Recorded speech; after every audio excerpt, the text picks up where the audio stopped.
Student, I am Shiva Gautam और ये जो हमारा वीडियो सेशन होगा ये बेस्ड होगा कलेक्शन इन सी शार्प। ठीक है, इसके पहले सेशन में मैंने आपको एक्सेप्शन हैंडलिंग के बारे में बताया था। ठीक है, आज का जो सेशन है इसमें बताऊंगा कि कलेक्शन क्या होता है सी शार्प में। जैसे आपने एरे पढ़ा होगा तो एरे के ही कुछ लिमिटेशंस को कलेक्शन ने सॉल्व किया। तो कलेक्शन एक्चुअली होता क्या है, जैसे मान लो फॉर एग्जाम्पल मैं एक रियल टाइम एग्जाम्पल्स आपको बताता हूँ। जैसे फॉर एग्जाम्पल आपके पास बहुत सारा आपको क्या करना है, धन इकट्ठा करना है, आपको बहुत सारा मनी इकट्ठा करना है। तो आप क्या करते हो, उसको कलेक्शन करते हो, उसको स्टोर करते हो। तो आप अलग अलग जगह आप स्टोर करते हो, कुछ आप कैश में स्टोर करते हो, कुछ आप बैंक में स्टोर करते हो। ठीक है, कुछ आप गोल्ड में इन्वेस्ट करके स्टोर, मतलब इस तरीके से कलेक्शन का मतलब यही होता है कि संग्रह करना, इकट्ठा करना। यदि आपको बहुत सारे अलग अलग टाइप के आइटम्स को स्टोर कराना है, ठीक है, बहुत सारे अलग अलग टाइप के बुक्स को स्टोर कराना है, तो आपके पास बुक्स का एक कलेक्शन हो जाएगा। ठीक है, जैसे आपने देखा होगा कोई भी शॉप, तो शॉप के अंदर क्या होते हैं, बहुत सारे आइटम्स का कलेक्शन होता है। तो कलेक्शन कुछ भी नहीं है, कलेक्शन एक तरह से बहुत सारे आइटम्स का कलेक्शन, मतलब बहुत सारे आइटम्स का क्या है, सेट है। बहुत सारे आइटम्स को यदि आपको एक प्रॉपर अरेंजमेंट के करस्पॉन्डिंग यदि स्टोर कराना है तो उसके लिए आपको क्या यूज करना पड़ेगा, कलेक्शन यूज करना पड़ेगा। अब बात आती है कि कलेक्शंस तो हम एरे से भी कर रहे थे, तो फिर कलेक्शंस की रिक्वायरमेंट क्यों पड़ी। तो एरे के दो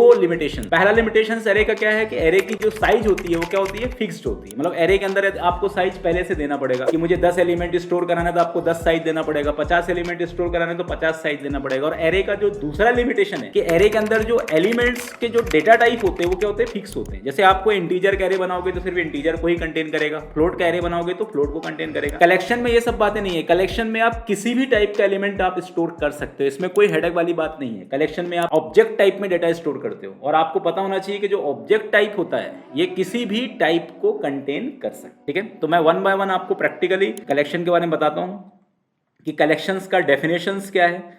तो मैंने आपको बता ही दिया कि कलेक्शंस जनरली क्या होता है, सेट ऑफ आइटम्स। ठीक है, आप इसको इस तरीके से डिफाइन कर सकते हो कि collection it is used to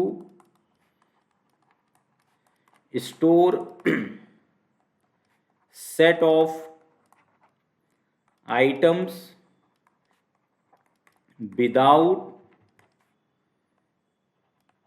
any size limit and can store any type of elements। मतलब इसमें कोई भी साइज रिस्ट्रिक्शन नहीं होगा और टाइप मतलब डेटा टाइप का कोई रिस्ट्रिक्शन नहीं होगा। तो बिना साइज रिस्ट्रिक्शन के और बिना टाइप रिस्ट्रिक्शन के यदि आप सेट ऑफ एलिमेंट्स को स्टोर कराना चाहते हो तो आप कलेक्शन का यूज कर सकते हो। ठीक है, that is the definition of collection. Okay, अब कलेक्शंस कितने टाइप के होते हैं, तो कलेक्शन जनरली दो टाइप से डिवाइड किया गया है सी शार्प में। एक होता है आपका जेनेरिक कलेक्शन और दूसरा होता है नॉन जेनेरिक कलेक्शन। अब आप ये वर्ड नया सुन रहे होगे, पहली बार यदि आप सी शार्प पढ़ रहे होगे तो आपको पता नहीं होगा जेनेरिक क्या होता है। तो जेनेरिक को आप ये समझ सकते हो डेटा टाइप। यदि आप सी शार्प में कुछ स्पेसिफाइड टाइप का यदि आपको कलेक्शन बनाना है, जैसे आपको इंटीजर टाइप का कलेक्शन बनाना है, आपको स्ट्रिंग टाइप का कलेक्शन बनाना है, आपको क्लास टाइप का कलेक्शन बनाना है, आपको स्ट्रक्चर्स टाइप का कलेक्शन बनाना है, मतलब आपको किसी भी टाइप स्पेसिफिक कलेक्शन बनाना है तो आपको जेनेरिक में जाना पड़ेगा। नॉन जेनेरिक मतलब होता है कॉमन टाइप। नॉन जेनेरिक में कोई टाइप नहीं होगा, किसी भी टाइप के एलिमेंट्स आप स्टोर कर सकते हैं। इसलिए सी शार्प में कलेक्शन को दो पार्ट में डिवाइड किया गया है। The first one is the generic collections and second one is the non generic collections. ठीक है, अब जेनेरिक कलेक्शन, अब मैं आपको स्टेप बाय स्टेप बताता हूं कि जेनेरिक कलेक्शंस क्या है, नॉन जेनेरिक कलेक्शंस क्या है, इसको मैं प्रैक्टिकली इंप्लीमेंट करके बताऊंगा आगे। ठीक है, तो कलेक्शंस को यदि आप प्रैक्टिकली डिफाइन करोगे, जैसे आपको एक प्रोफेशनली मैनर में डिफाइन करना है, तो आप ये बोल सकते हो कि collections are objects that store and manipulates groups of data in C sharp. They provide efficient way to manage and access data. ठीक है, वही चीज़ जो मैंने आपको बताई कि बहुत सारे डेटा को आप इसमें स्टोर कर सकते हो, मैनिपुलेट कर सकते हो, मतलब उसमें ऐड कर सकते हो, अपडेट कर सकते हो, डिलीट कर सकते हो, ट्रेवर्स मतलब प्रिंट कर सकते हो। एडवांटेज जैसे मैंने बताया कि डायनेमिक साइज है, टाइप सेफ्टी है, built in methods for adding, मतलब आपको बहुत फ्लेक्सिबिलिटी मिलेगी, आप आइटम्स ऐड कर सकते हो, एडिट कर सकते हो, डिलीट कर सकते हो। कॉमन यूज केस क्या है, ये एक्चुअली क्या है, आज के डेट में यदि आपको डेटा को रिट्रीव करना है, डेटा को सॉर्टिंग करना है, डेटा के अंदर ऑपरेशन, क्योंकि आपको देखो कोई भी प्रोजेक्ट आप बनाते क्यों हो, डेटा के ऑपरेशंस के लिए। यदि आपको डेटा का ऑपरेशंस पता है तो 50% चीजें प्रोजेक्ट के अंदर आपके जो लॉजिकल चीजें हैं वो क्लियर हो गई। इसलिए कलेक्शन बहुत यूज होता है, क्योंकि डेटा मैनिपुलेशन ही तो मेन है ना। आप जब भी कोई प्रोजेक्ट बनाते हो तो सामने क्या करते हो, डेटा को ही स्टोर करते हो, डेटा को ही मैनिपुलेट करते हो, डेटा को ही ऑर्डर्ड करते हो। तो ये सब चीजें हम कलेक्शन में बहुत आसानी से कर सकते हैं। ओके, अब मैं one by one non generic collection, जैसे मैंने आपको बताया कि नॉन जेनरिक कलेक्शन ऐसे कलेक्शंस होते हैं जो किसी भी टाइप के, मतलब इनका कोई डेटा टाइप का रिस्ट्रिक्शन नहीं होता, इसमें कोई टाइप सेफ्टी नहीं होती, मतलब आप किसी भी टाइप का डाटा स्टोर कर सकते हो। तो शुरुआत में जब सी शार्प में कलेक्शन बनाया गया था तो उस समय पहले नॉन जेनरिक कलेक्शन बनाया गया था, बाद में फिर जेनरिक कलेक्शन बनाया गया। तो नॉन जेनरिक कलेक्शन में सबसे पहला आता है एरे लिस्ट। ठीक है, एरे लिस्ट एक्चुअली एरे और लिस्ट इन दोनों का कॉम्बिनेशन है। इसमें बहुत सारा फीचर्स आपको एरे का मिलेगा और बहुत कुछ फीचर्स आपको लिस्ट का मिलेगा। ठीक है, ये डायनेमिक एरे की तरह आप बोल सकते हो, जिसमें साइज की कोई लिमिटेशंस नहीं है। ठीक है, दूसरा आपका आता है हैश टेबल। जो हैश टेबल होता है ये भी एक तरह से देखा जाए तो ये जो आपका की वैल्यू के बेस में डेटा को क्या करेगा, ये स्टोर करेगा। ठीक है, आगे अपन प्रैक्टिकली देखेंगे। सॉर्टेड लिस्ट जो होता है ये एक ऑर्डर मेंटेन करता है, मतलब जैसे आपका जो भी एलिमेंट्स आपका स्टोर करोगे आप, जैसे आपने 1 5 4 3 2 भी स्टोर कर दिया तो ये एक असेंडिंग ऑर्डर में एलिमेंट्स को डिस्प्ले करेगा। स्टैक लीफो, स्टैक मतलब होता है लास्ट इन फर्स्ट आउट। ठीक है, सबसे पहले ये से ये एलिमेंट जाएगा, ये एलिमेंट जाएगा, ये जो सबसे लास्ट में जाएगा वो सबसे पहले, सॉरी सबसे फर्स्ट इन फर्स्ट आउट है इसमें। स्टैक मतलब क्या होता है, first in first out, sorry last in first out sequence में मैनेज करेगा। ये स्टैक है, ये स्टैक का अपना एक कंटेनर है। ठीक है, जैसे मैंने यहाँ पे ए स्टोर किया, बी स्टोर किया, सी, सबसे पहले कौन जाएगा आपका, सी जाएगा। तो सबसे लास्ट इन हुआ वो पहले आउट करेगा। ठीक है, जैसे ये रूम है, ये क्लासरूम है, क्लासरूम भी किसका एग्जांपल है, स्टैक का है। जो बच्चा सबसे लास्ट में आएगा वो कहाँ बैठेगा, गेट के पास, और जब निकलना होगा तो सबसे पहले वही निकलेगा। ठीक है, तो ये क्या हो गया, स्टैक हो गया। क्यू मतलब होता है एक पाइप की तरह स्ट्रक्चर होता है क्यू का, मतलब क्यू दोनों तरफ से ओपन होता है, मतलब आप यहाँ से भी एलिमेंट को ऐड कर सकते हो, यहाँ से भी ऐड कर सकते हो, यहाँ से भी डिलीट कर सकते हो, यहाँ से भी डिलीट कर सकते हो, मतलब ये फीफो होता है, फर्स्ट इन फर्स्ट आउट। अब क्यू के मतलब एक तरह से देखा जाए तो कलेक्शन एक तरह से डेटा स्ट्रक्चर भी है, मतलब इसलिए ये इंपॉर्टेंट है क्योंकि डेटा स्ट्रक्चर तो आपको पता ही है ये कितना इंपॉर्टेंट है, क्योंकि डेटा का अरेंजमेंट, डेटा का मैनिपुलेशंस, डेटा का ट्रेवर्सिंग्स, डेटा का सॉर्टिंग्स, ठीक है, डेटा का सर्चिंग, ये बहुत इंपॉर्टेंट है। इसलिए आपका कलेक्शन बुक के क्वेश्चन इंटरव्यू प्रोस्पेक्टिव से भी बहुत इंपॉर्टेंट है। यदि आप इंटरव्यू की प्रिपरेशन कर रहे हो सी शार्प में तो कलेक्शंस के बहुत सारे क्वेश्चंस आपसे पूछे जाएंगे। अब मैं वन बाय वन, अब ये तो बात हुई थ्योरेटिकल की। अब थ्योरेटिकल से क्या होगा, आपको उतने अच्छे से कॉन्सेप्ट क्लियर नहीं होंगे।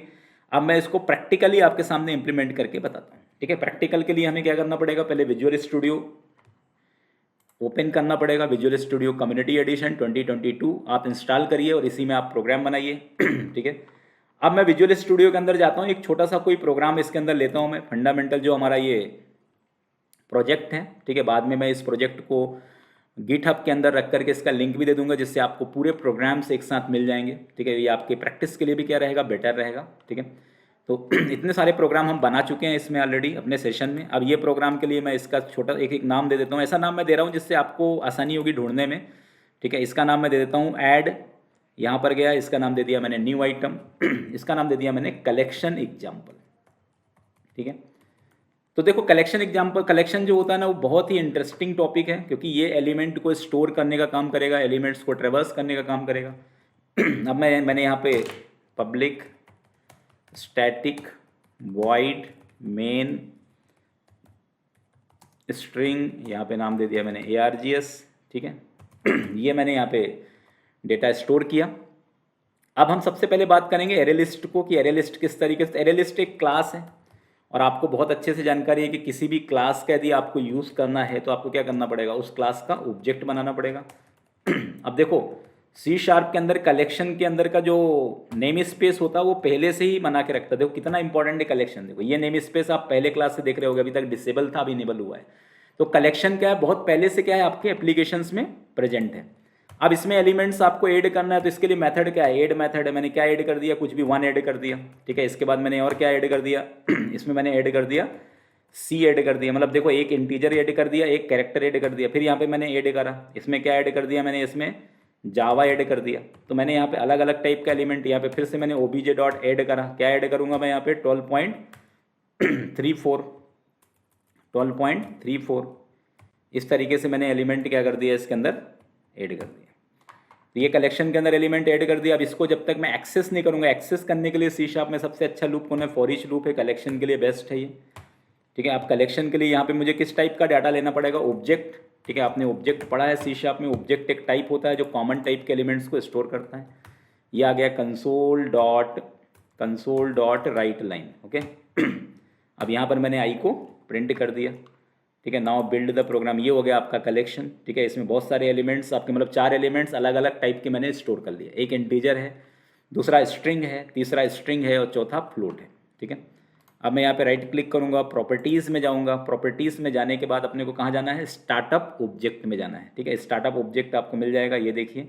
इसमें मुझे कौन सा प्रोग्राम सेलेक्ट करना है, कलेक्शन एग्जाम्पल। देखो इतने सारे प्रोग्राम है, इसमें मैंने कलेक्शन एग्जाम्पल, क्योंकि जिसमें जिसको चलाना है वो तो आपको मैनेज करना रहेगा। बिल्ड किया और मैं इस प्रोग्राम को रन करता हूँ। जैसे मैंने रन किया तो आप यहाँ पे देख सकते हो प्रोग्राम का आउटपुट 1C जावा 12.34 ये आ गया। अब इसमें कलेक्शन से यदि किसी एलिमेंट को हटाना है, ठीक है, तो obj डॉट रिमूव कर दीजिए। आप यहाँ पे रिमूव में क्या मैनेज करना पड़ेगा, जिस भी एलिमेंट को हटाना है। जैसे मुझे क्या हटाना है, C हटाना है। ठीक है, अब मैं इसको वापस से बिल्ड करूँगा। बिल्ड मतलब कंपाइल करना। इसके बाद मैं इसको एग्जीक्यूट करूँगा। यहाँ पे देख सकते हो C जो है आपके रिजल्ट से हट चुका है। तो इसको बोलते हैं एलिमेंट को ऐड करना, इसको बोलते हैं एलिमेंट को डिलीट करना, इसको बोलते हैं एलिमेंट को डिस्प्ले करना या ट्रैवर्स करना। तो ये तीन चीज़ें तो आपको कलेक्शन में कॉमन है। एलिमेंट्स को आपको ऐड करना पड़ेगा, एलिमेंट्स को आपको डिलीट करना पड़ेगा। ठीक है, तो यहाँ पर भी एग्जांपल्स मैंने दिया है। यहाँ पे मैं डेट टाइम का डेटा टाइप ऐड करके बताया हूँ इसमें। ये एग्जांपल्स भी आप चला के देख लेना। इसके बाद आता है हैश टेबल। जैसे मैंने बोला हैश टेबल में की वैल्यू पेयर में।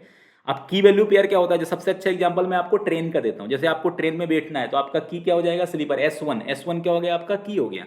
और आपका जो सीट नंबर है 37 ये क्या हो गया, आपका वैल्यू हो गया। तो जहां पर आपको की और वैल्यू के फॉर्म में किसी भी डाटा को स्टोर कराना है, वहां पर आपके पास सबसे बेस्ट ऑप्शन क्या है, हैश टेबल। ठीक है, हैश टेबल का आप ऑब्जेक्ट बनाइए। इस कोड को मैं क्या करता हूँ, कमेंट कर देता हूँ। ठीक है, जिससे आप बाद में इसको समझ सकते हो। ठीक है, I will comment this code. Okay, now I will create the object of hash table. अब देखो हैश टेबल भी क्या है आपका, ये भी नॉन जेनरिक में आता है, क्योंकि इसमें भी अपन ने कभी भी सिंबल यूज़ नहीं किए। ठीक है, इसमें टाइप का रिस्ट्रिक्शन नहीं दिया। अब इसमें भी आप कौन सा मेथड होता है, इसमें भी ऐड मेथड होता है, ht.add। ठीक है, मैं ट्रेन वाला सिस्टम बता देता हूँ। जैसे मैंने दे दिया S1 में क्या है, सीट नंबर, ठीक है 67, ht.add। इसके बाद मैंने दे दिया इसमें S2। ठीक है, S1 के अंदर आपका जो दूसरा फ्रेंड है उसका सीट नंबर क्या है, 56। ठीक है, ht.add आपका जो तीसरा फ्रेंड है। ठीक है, अब देखो इसके अंदर आपको क्या करना पड़ेगा, की हरदम यूनिक करना पड़ेगा। देखो ये ध्यान रखना। ठीक है, तो यहाँ पे S2 मतलब तीनों जो आपके फ्रेंड है वो अलग अलग यात्रा कर रहे हैं। ठीक है, तो ये आपका 78 होगा। इसमें कोई भी यूनिक कंटेंट लेना है आपको। ठीक है, जैसे आप यहाँ पे अपना पैन कार्ड का नंबर ले सकते हो, आधार कार्ड का नंबर, कुछ भी आप आइडेंटिटी ले सकते हो। ठीक है, स्टूडेंट के केस में रोल नंबर और उसका मार्क्स ले सकते हो, तो रोल नंबर सबके क्या होंगे, अलग अलग होंगे। ऐसा कंटेंट आप इसके अंदर स्टोर कर सकते हो। ठीक है, अब इसको यदि प्रिंट कराना है तो देखो इसको प्रिंट कराना थोड़ा एक एक्स्ट्रा क्लास आपको लेना पड़ेगा। डिक्शनरी एंट्री करके मैंने एक क्लास लिया। ठीक है, इस क्लास के अंदर मैंने इसको स्टोर किया। अब यहाँ पे एंट्री के अंदर देखो, डिक्शनरी एंट्री के अंदर मुझे क्या लिखना पड़ेगा, console.writeline। यदि की प्रिंट कराना है तो की लिख दीजिए, और यदि आपको वैल्यू प्रिंट कराना है तो यहाँ पे क्या लिखना पड़ेगा, एंट्री मतलब ये यहाँ पे एंट्री एक ऑब्जेक्ट है और यहाँ पे वैल्यू। तो यहाँ से इससे आपका की भी प्रिंट हो जाएगा और वैल्यू भी प्रिंट हो जाएगा। तो डिक्शनरी एंट्री आपका एक क्लास, इस क्लास के अंदर आपको पूरा डाटा को कंटेन। अब यही चीज़ आपको ध्यान रखना कि कहाँ पर किसको आपको मैनेज करना है। तो देखो ये आपका प्रिंट हो गया। ये किसका एग्जाम्पल है, हैश टेबल। अब हैश टेबल में यदि किसी भी एलिमेंट को हटाना है तो हटाने के लिए क्या यूज़ करना पड़ेगा, आपको रिमूव यूज़ करना पड़ेगा। यहाँ पे मुझे क्या हटाना है, हैश टेबल के अंदर इस एलिमेंट को हटाना है, मैंने इसको रिमूव कर दिया, बिल्ड किया, या आइटम्स क्या हो गया आपका, रिमूव हो गया। तो इस तरीके से हम हैश टेबल को इंप्लीमेंट कर सकते हैं। ये क्वेश्चन पूछा जाता है कि हैश टेबल और एरे लिस्ट में क्या डिफरेंस है। आप बता सकते हो कि जो हैश टेबल होता है वो की वैल्यू पेयर में होता है, और एरे लिस्ट जो होता है वो इंडेक्सिंग के फॉर्म में रहता है। सॉर्टेड लिस्ट, ठीक है, सॉर्टेड लिस्ट जो होता है ये क्या होता है, ये आपका एरे लिस्ट के जैसा ही है। ठीक है, एरे लिस्ट का ही पूरा का पूरा इम्प्लीमेंटेशन इसमें कर लिया गया है। बस ये है कि ये एलिमेंट को एक ऑर्डर में दिखाएगा, एक सीक्वेंस में दिखाएगा। सॉर्टेड लिस्ट एक ऐसा पर्टिकुलर आपका क्लास है जो एरे लिस्ट के फॉर्म, मतलब जो आपका जेनरिक में भी है और नॉन जेनरिक में, मतलब ये दोनों में है। एरे लिस्ट, स्टैक और क्यू ये जेनरिक में भी होते हैं और नॉन जेनरिक में भी होते हैं। देखो इसमें अब एलिमेंट्स को मैं क्या करूँगा, यहाँ पे ऐड करूँगा सॉर्टेड लिस्ट। ठीक है, इसके अंदर मुझे क्या करना पड़ेगा, ये पूरा इसी पैटर्न में लिखना पड़ेगा। ठीक है, तो इसको मैं यहाँ से कमेंट, ये वाला कमेंट नहीं हटाता हूँ मैं, यहाँ पर ये जो कमेंट है हैश टेबल के अंदर क्योंकि इसके अंदर भी मुझे की वैल्यू के फॉर्म में ही एलिमेंट्स को मैनेज करना पड़ेगा। इसका नाम भी मैं अभी कुछ देर के लिए HT दे देता हूँ, जिससे मेरा टाइम बच जाएगा। ठीक है, अब देखो सेम टू सेम है, S1 S2 S3। ठीक है, अब मैं यहाँ पे थोड़ा सा ऑर्डर्ड अलग दे देता हूँ, S7 दे देता हूँ, इसको S2 दे देता हूँ, इसको S1 दे देता हूँ। अब आप इसको चलाइए, रिमूव नहीं करता हूँ मैं कुछ देर के लिए, मेथड्स लगभग सेम है। Now I will build this, ठीक है, मैंने बिल्ड किया इसको और इसको रन किया। जैसे मैंने रन किया तो आप यहाँ पे देख सकते हो एलिमेंट एक ऑर्डर में आ रहा है, S1 S2 S7, जबकि मैंने एलिमेंट्स को दिया क्या है, पहले S7 दिया, फिर S2 में दिया, फिर S1 में दी। ठीक है, अब यही कमेंट यदि आपने हैश टेबल में चलाया तो हैश टेबल क्या करेगा आपका, कोई ऑर्डर में नहीं देगा, जैसा एलिमेंट आपने दिया वैसा ही देगा।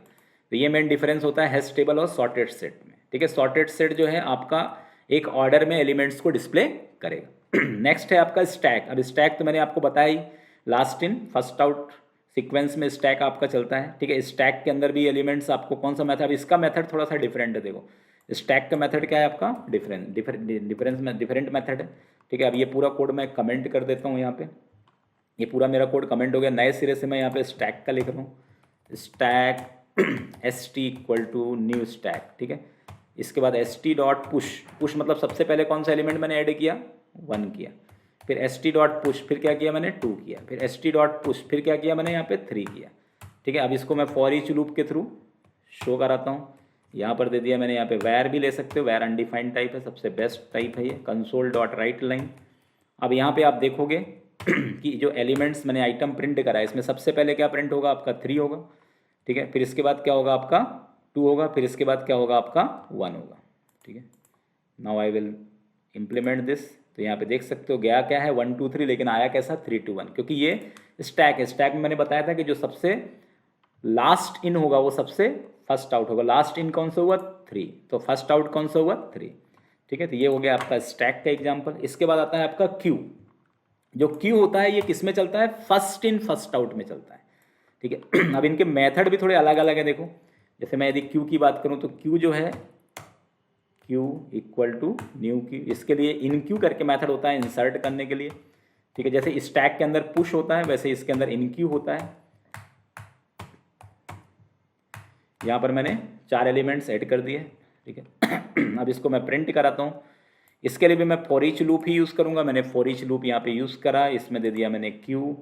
तो इसमें क्या है, फर्स्ट इन फर्स्ट आउट है। इसमें जैसा आपने एलिमेंट्स को इंसर्ट किया उसी ऑर्डर में एलिमेंट्स क्या हो जाएगा आपका इम्प्लीमेंट होगा। ठीक है, 1 2 3 4। अब इसमें डी क्यू करके मैथड होता है डिलीट करने के लिए, और इसमें पॉप मैथड होता है डिलीट करने के लिए। ठीक है, स्टैक में से यदि कोई हटाना है तो आप पॉप मैथड का यूज़ कर सकते हो। क्योंकि एग्जाम्पल मैंने दिया है। इसके बाद अब अपन बात करते हैं जेनरिक की। तो जेनरिक में सबसे पहले अपन बात करते हैं लिस्ट की। ठीक है, तो जेनरिक में एक नया क्लास आपको कौन सा मिलेगा, लिस्ट मिलेगा। लिस्ट आप जेनरिक में देखो, मैं जेनरिक का एग्जांपल आपको समझा देता हूँ। जेनरिक में बस इतना है कि इसमें टाइप सेफ्टी है, मतलब आपका टाइप है।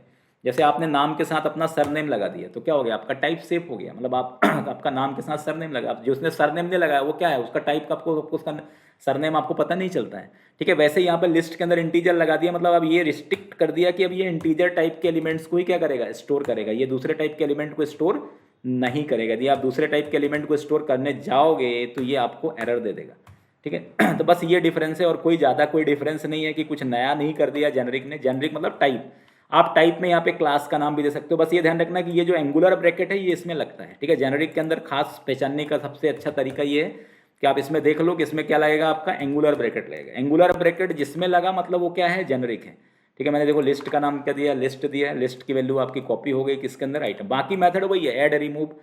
ठीक है, ऐड करने के लिए ऐड। तो ज़्यादातर यूज़ किसका होता है, जहाँ पर आपको सिमिलर मतलब टाइप्ड डेटा चाहिए तो वहाँ पर आप जेनरिक का यूज़ करो, जहाँ पर आपको अनटाइप्ड डेटा चाहिए वहाँ पर आप नॉन जेनरिक का यूज़ करो। ठीक है, दोनों यूज़ होते हैं।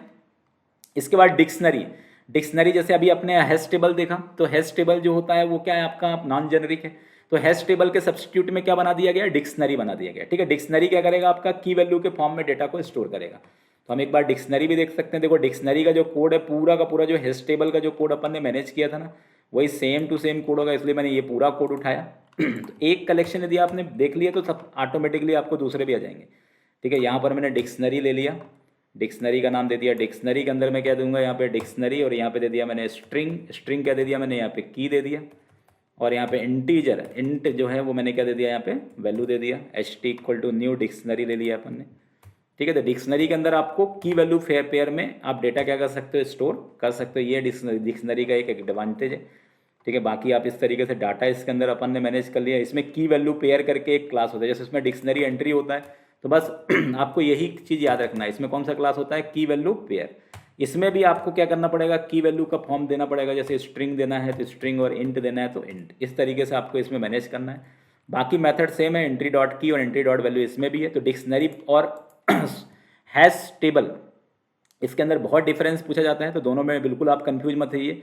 हैश टेबल जो होता है वो नॉन जेनरिक होता है, डिक्शनरी जो होता है वो क्या होता है, जेनरिक होता है, ठीक है। तो जहां पर आपको टाइप्ड चाहिए वहां पे डिक्शनरी। सॉर्टेड लिस्ट जैसे मैं बताया ना, सॉर्टेड लिस्ट, स्टैक और क्यू, ये दोनों फॉर्म में होते हैं, मतलब ये जेनरिक में भी होते हैं नॉन जेनरिक में। तो जैसे सॉर्टेड लिस्ट में आप स्ट्रिंग लगा करके ऐड करके देख लेना, ये एग्जांपल्स मैंने दिया है, ठीक है। ऐसे स्टैक के अंदर भी मैं क्या लगा के देख सकता हूँ, इसमें मैं जेनरिक लगा के देख सकता हूँ, क्यू के अंदर भी मैं जेनरिक लगा के देख सकता हूँ। तो जेनरिक कलेक्शंस जो होते हैं ना, list, dictionary, sorted list, stack, Q, ये सब क्या होते हैं, जेनरिक होते हैं। तो जेनरिक और नॉन जेनरिक में डिफरेंस क्या है, can store object of any type, non generic किसी भी टाइप का स्टोर कर सकता है, can store element of specific type, type safety को नॉन जेनरिक जो है प्रोवाइड करता है। Require casting when retrieving element, इसमें टाइप कास्ट करना पड़ेगा, इसमें टाइप कास्ट टाइप सेफ है, कास्टिंग करने की जरूरत नहीं है। Limited compile time, type checking, ठीक है, लिमिटेड कंपाइलेशन टाइम जो है वो क्या रहता है, कम रहता है। Strong compile time, type checking करता है, स्ट्रांगली चेक करता है, ठीक है। Less efficient for large data set due to boxing unboxing, और ये मोर इफिशिएंट, ज़्यादा परफॉर्मेंस किसका रहेगा, इसका रहेगा। इसमें आपको मैनुअली टाइप चेकिंग करना पड़ेगा, टाइप कास्टिंग करना पड़ेगा, ठीक है। तो ये टाइम कंज्यूम कर सकता है, कौन सा, नॉन जेनरिक, ठीक है। तो मेरे ख्याल से आपको कलेक्शन का अच्छे से समझ में आ गया होगा। यदि किसी भी टाइप का कोई डाउट है तो आप मेरे से पूछ सकते हैं। मैं आपको और अभी वीडियोस मेरे बचे हुए हैं C# के कुछ टॉपिक्स, जैसे मैं थ्रेडिंग के बारे में भी बताऊंगा, ठीक है। थ्रेडिंग के बारे में कंप्लीट होने के बाद फिर मैं थोड़ा सा फाइल हैंडलिंग, थ्रेडिंग और फाइल हैंडलिंग, ये दोनों टॉपिक मैं कंबाइन करके आपको बताऊंगा। इसके बाद डेलीगेट्स एंड इवेंट्स का मैं एक टॉपिक लूंगा, ठीक है। तो ये 2 टॉपिक्स और बचे हैं, 2-3 टॉपिक्स, फिर हमारा C# खत्म हो जाएगा। फिर हम आएंगे .NET कोर के अंदर, मतलब .NET MVC के अंदर आएंगे अपन, ठीक है। तो आप बिल्कुल ये पूरे सेशन को प्रैक्टिकली करिए, जल्दबाजी बिल्कुल मत करिए कि जल्दी पढ़ करके भी कुछ भी नहीं कर पाएंगे जब तक आप प्रैक्टिकली नहीं चलाएंगे, ठीक है। ये कॉलेज में पास नहीं होना है आपको, इट इज़ आई स्किल्स, ठीक है। इसको आप अच्छे से सीखिए। और मैं आपको ये भी बताना चाह रहा हूँ कि मैंने जावा स्क्रिप्ट का भी अपना सेशन स्टार्ट कर दिया है, तो आप जावा स्क्रिप्ट का वीडियो भी देखिए, ये बाद में आपको वेब एप्लीकेशंस में बहुत एडवांटेज देगा।